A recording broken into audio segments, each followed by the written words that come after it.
வணக்கம் நண்பர்களே, என் சேனல் குமுதாவின் குமுறல்களுக்கு உங்கள் அனைவரையும் வரவேற்கிறேன். இதில் வரும் கதைகள், கவிதைகள் உங்களுக்கு பிடித்திருந்தால் என் சேனலுக்கு சப்ஸ்கிரைப் செய்வோம். நன்றி. நண்பர்களே, நம்ம தொடர்கதை உன் காதல் ஒரு வரமாய், அதோட பகுதி 14. கதைக்குள் செல்வோமா நண்பர்களே? அடுத்த நாள் காலை எழுந்த பாரதி பதட்டத்துடன் கீதாவின் அறையை தட்டி கொண்டிருந்தாள். அப்பொழுதுதான் எழுந்த கீதா கதவை திறக்கவும், கீதா, அமிர்தாவை காணோம், எங்க போனான்னு தெரியல, பயமா இருக்கு என்று கூற கீதாவிற்குமே பதட்டம் தொற்றிக்கொண்டது.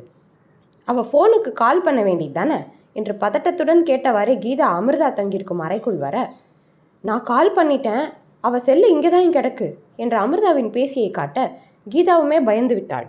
இருவரும் பயந்தபடி நின்று கொண்டிருக்க அமிர்தா சில மருந்து கவர்களுடன் அறையின் உள்ளே நுழைந்தாள். முகம் மிகவும் சோர்ந்து சிவந்திருந்தது.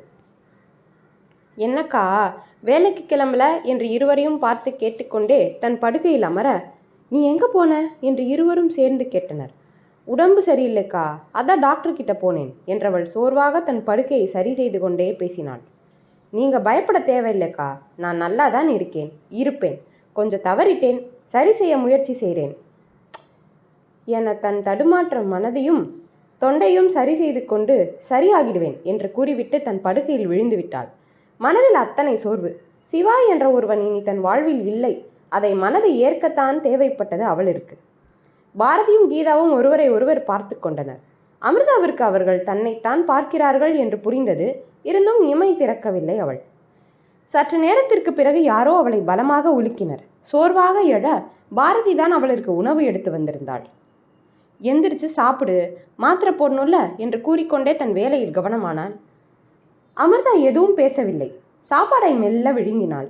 தொண்டை அடைத்திருந்தது. அதனால் சாப்பாடு உள்ளே செல்லவில்லை.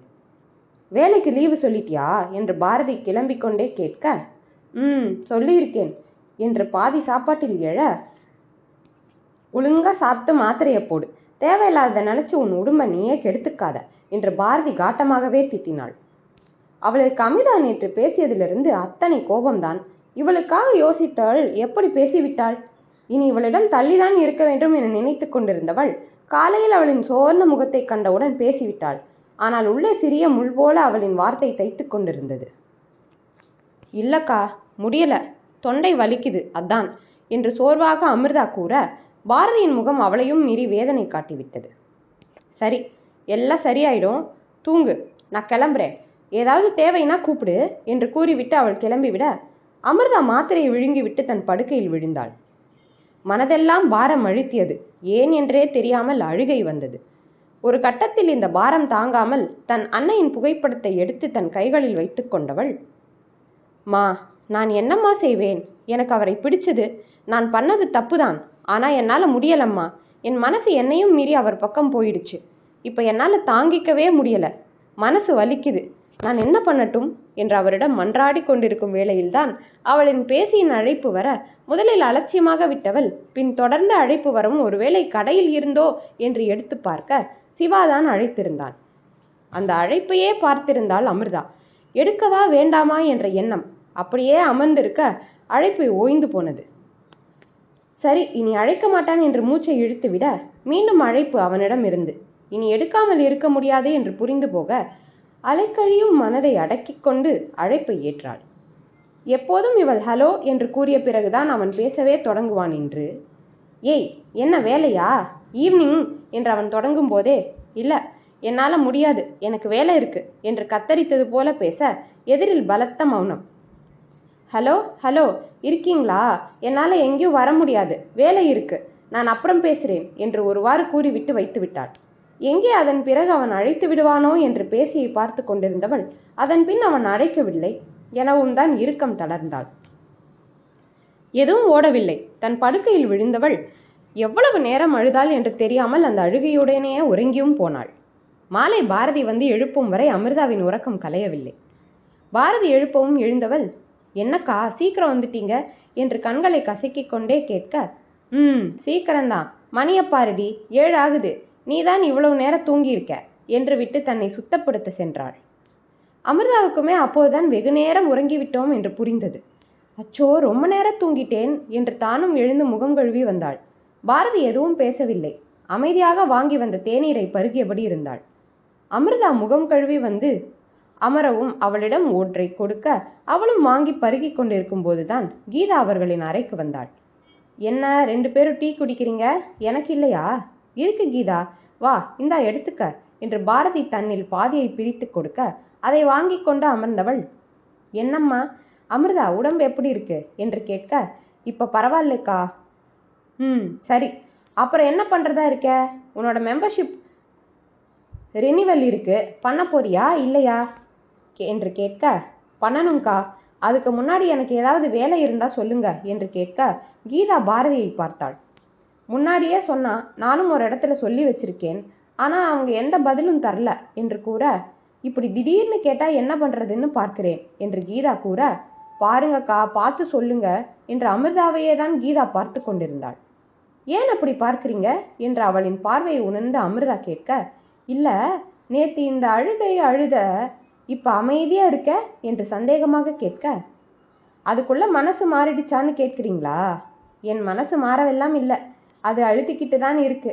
அந்த அழுத்தத்தை ஏற்றுக்க பழகிறேன். உடனே எல்லாம் சரியாகாது, ஆனால் ஒரு நாள் ஆகும்னு நம்புகிறேன் என்று கூற, அதுவே மற்ற இருவருக்கும் பெருத்த நிம்மதியை கொடுத்தது. எங்கே தாங்கள் ஒன்று கூற சிறு பெண் அதை வேறு மாதிரி எடுத்துக்கொண்டு எதுவும் தவறாக செய்து கொண்டால் இருவராலும் தங்களால் மன்னிக்கவே முடியாதே, அதனால் கேட்டு தெரிந்து கொள்ள நினைத்தனர். நீங்க பயப்படாதீங்கக்கா, நான் எதுவும் செஞ்சுக்க மாட்டேன் என்று அமிர்தா அவளாகவே கூற, ஓ மேடம், அது வேற யோசிச்சிங்களா என்று எகத்தாளமாக பாரதி கேட்க அமிர்தா அமைதியாகிவிட்டாள்.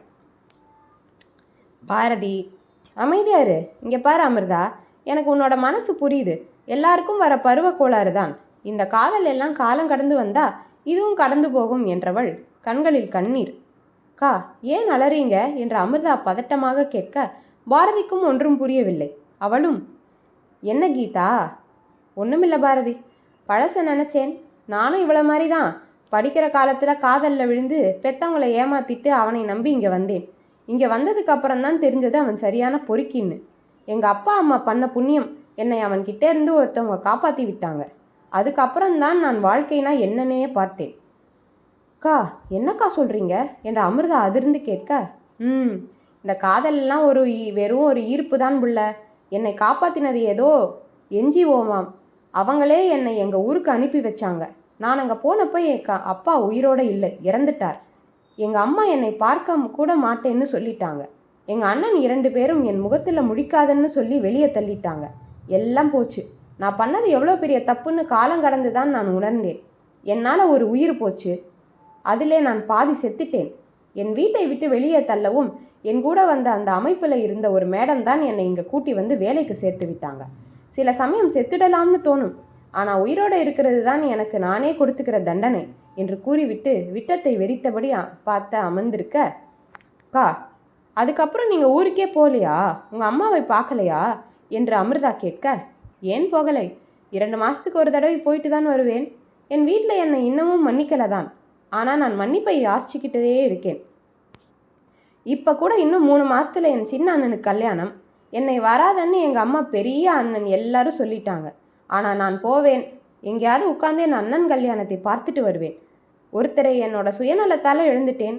இருக்கிறவங்களையும் இழக்க விரும்பலை. என்னை எவ்வளவு திட்டினாலும் வெறுத்தாலும் போவேன். என் கடைசி மூச்சு இருக்கிற வரைக்கும் போவேன். தப்பு பண்ணிட்டேன், என்னை மன்னிச்சிடுங்கன்னு கேட்டுட்டு தான் இருப்பேன்.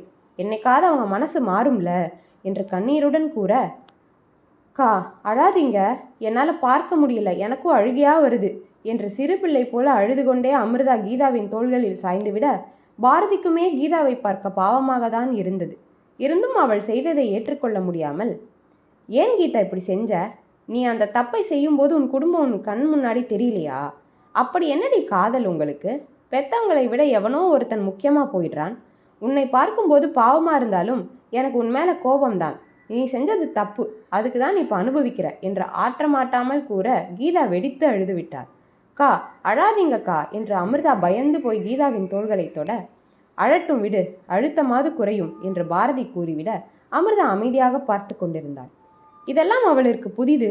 தன் மனதில் ஏற்பட்ட சின்ன சஞ்சலம், அதிலிருந்தே இன்னும் தன்னால் வெளிவர முடியவில்லை. கீதாவின் நிலை நினைக்கையிலே பயமாக இருந்தது. கீதாவின் அழுகை ஓய்ந்து தேம்பலாக மாறியிருந்தது. அமிர்தாவின் மடியில் தலை வைத்து படுத்திருந்தாள் கீதா. பாரதி இருவருக்கும் சாப்பாடு எடுக்க சென்றிருந்தாள். அழுதது போதும் கீதா, எந்திரி சாப்பிடலாம் என்று கூறியபடியே தட்டுடன் உள்ளே வந்தாள் பாரதி. அமிர்தா, நீயும் தான் எந்திரி என்று கூற இருவரும் எழுந்து கை அலம்பி வந்து அமர்ந்தனர். மூவரும் பேசிக்கொள்ளவில்லை. மூவரும் அவரவர் நினைவில் மூழ்கியிருந்தனர். சாப்பாட்டு முடித்தவுடன் கீதா, சரி நான் போய் படுக்கிறேன், நீயும் தூங்கு, நாளைக்கு வேலைக்கு போகணும் என்று விட்டு எதுவும் நடவாதது போல கீதா செல்ல அமிர்தா தான் பாவமாக பார்த்தாள் அவளை. எப்படி முடிகிறது இவளால் என்று. என்ன அப்படி பார்க்குற? என்னடா அழுதவ இப்போ எப்போதும் போல பேசுகிறாளேன்னு பார்க்குறியா? தப்பு செய்யும்போது இல்லாதது இப்போ இருந்து என்ன பண்ண? தப்பை சரி செய்யதான் பார்க்கணுமே தவிர அதையே நினச்சிக்கிட்டு இருந்தா காலம் ஓடாது. எத்தனையோ நாள் நான் கையில் கத்தி வச்சுக்கிட்டு கையை கீறிக்க பார்த்துருக்கேன். ஆனால் கத்தியை கைக்கிட்ட கொண்டு போகும்போதெல்லாம் என் அப்பா முகம்தான் முன்ன வரும். நீ செஞ்ச தப்புக்கு இது தண்டனை கிடையாதுன்னு சொல்லுவார். அவரை பார்த்தவுடன் கத்தியை கீழே போட்டுடுவேன். எனக்கு தண்டனை மன்னிப்பை யாசிக்கிறது தான் என்றவள் அமிர்தாவிடம், நீ செஞ்சது என் அளவுக்கு பெரிய தப்பெல்லாம் கிடையாது. அதே போல அந்த பையனும் தப்பானவனா இல்லை. அவன் உனக்கு இல்லை, அவ்வளவுதான். அதை ஏத்துக்க. அதுதான் உனக்கு நல்லது. முதல்ல உன் அம்மா கனவை நிறைவேற்று. அதுக்கப்புறம் சாவகாசமாக காதலிக்கலாம். புரியுதா? நீ என்னையும் உன்னையும் நினைச்சு பார்த்துக்காத. ஏதோ மனசு அழுதுச்சு, எல்லாத்தையும் கொட்டிட்டேன். இப்போ கொஞ்சம் பரவாயில்ல. சரி நான் வரேன் என்று விட்டு கீதா கிளம்பி விட்டார். தன் படுக்கையில் விழுந்த அமிர்தாவின் நினைப்பெல்லாம் தன் வாழ்வுதான் இப்படி தோல்வியில் இருக்கிறது என்று நினைத்திருந்தால் இங்கு ஒவ்வொருவரின் வாழ்விலும் ஏதாவது ஒன்றில் தோற்றுத்தான் போகின்றனர் போலும் என்று புரிந்து கொண்டாள். இந்த பகுதி இத்தோடு நிறைவடைந்தது நண்பர்களே. மீண்டும் அடுத்த பகுதியில் சந்திப்போம். இந்த கதை உங்களுக்கு பிடித்திருந்தால் என் சேனலுக்கு சப்ஸ்கிரைப் செய்து எனக்கு ஆதரவு தாருங்கள். நன்றி.